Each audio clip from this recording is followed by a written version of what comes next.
Greetings, dear friends. Good morning, good afternoon, good evening.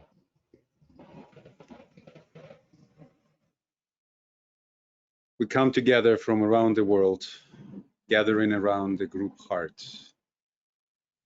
hearth,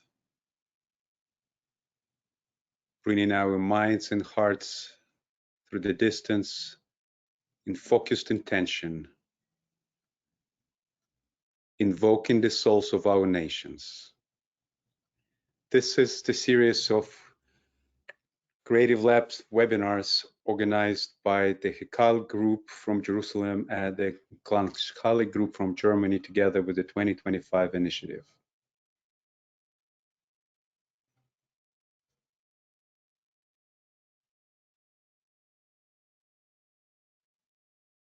Thank you for being part of this group journey. Over to you, Uta. Hello, everyone, all around the globe, to our 21st session.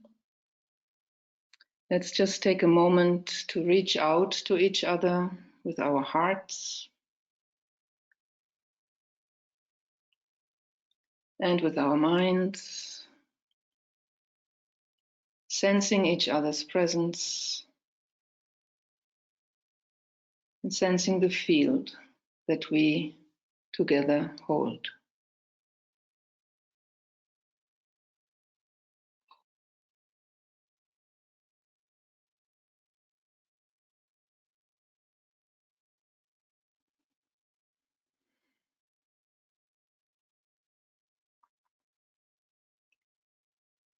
So today we will pick up and deepen the theme from last time, holding space.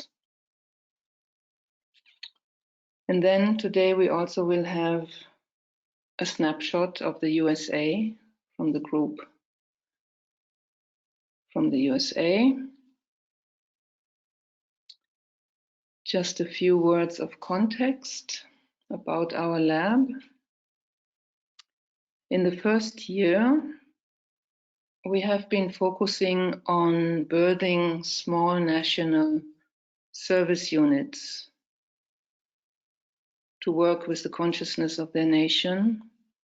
And then the focus expanded to learning how we can work together as an international intergroup, learning to weave a unified planetary field, understanding our work as part of the function of the planetary ajna. And now again, it seems we have an expansion. We are moving from a more passive observing, which we did until now, to a more active role of holding space for our nation and for our world. We have last month already started with this theme, and we have understood that it is very important at this time, so we continue with it. Last month, in almost all of your sharings, the importance of the heart was emphasized, the great unifier and healer. In the heart space, the shadows can be dealt with. So we will build on this work we did, expanding into one specific function of many functions of what it means to hold space, to create an environment in which it becomes possible to diffuse conflict. This is what we want to focus on today. There's this beautiful sentence by Assagioli, transform conflict into creative tension.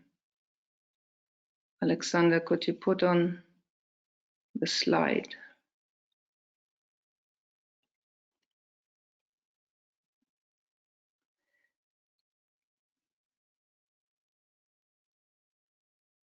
It's kind of a formula we have come up with, transform conflict into creative tension. And for this, we need a safe space. The idea here is that when approaching conflict, we go into transforming mode, adopting an attitude of humility plus honesty plus harmlessness. And this creates an atmosphere of trust. And in an atmosphere of trust, the differences can be worked through. This is nothing new. We all know this in our heads, but it takes the inner experience to really grasp it and apply it. So let's go through this formula in kind of slow motion. First, starting with what is conflict? Conflict, this word comes from the Latin confligere, and it means colliding.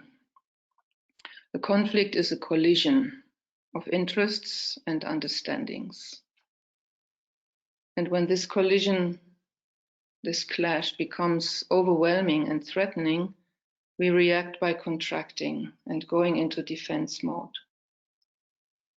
And this contraction creates an impasse, a freeze. Energy is not flowing anymore. So things stagnate or they erupt. And the way out, the non-violent way out, is to unravel this block in slow motion in a safe space. So how do we create a safe space in a group?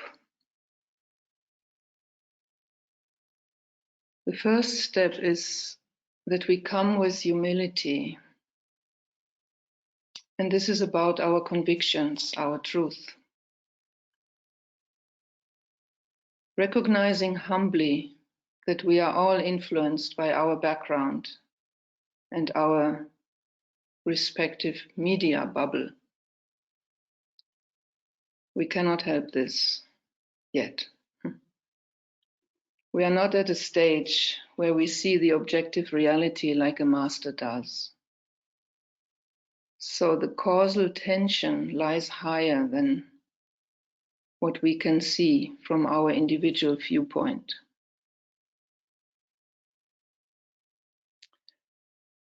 If we come to such a meeting with a question mark rather than an exclamation mark,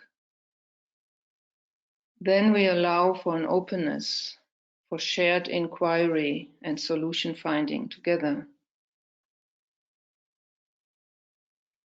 Let's take a moment to see in ourselves, to calibrate ourselves to this holding our conviction lightly, humbly.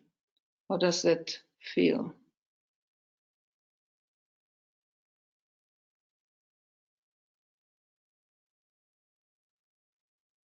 Having a certain freedom about our conviction.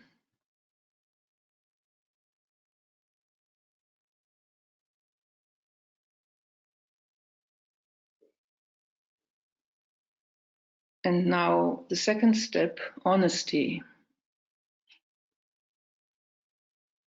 Once we really recognize that what we feel and what we think is our subjective reality and not the truth, the reality, then in fact it does become valuable and vital for a real resolution that we do share our feelings and our current truth as deeply, as courageously as we can, as the situation allows. It means being vulnerable, being authentic. Let's sense also this for a moment. What does it take?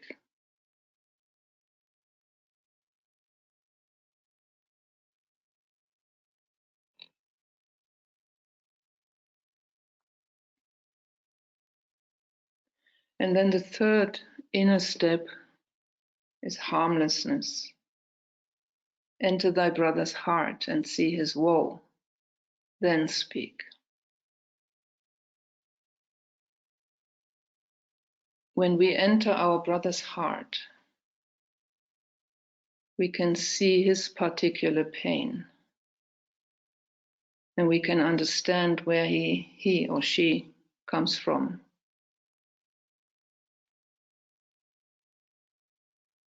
And then we instinctively know how to best relate, because we can feel the person. And because we know that we are all made out of the same stuff. We all have blind spots. We all make mistakes, even the same mistakes, each in our different time and setup.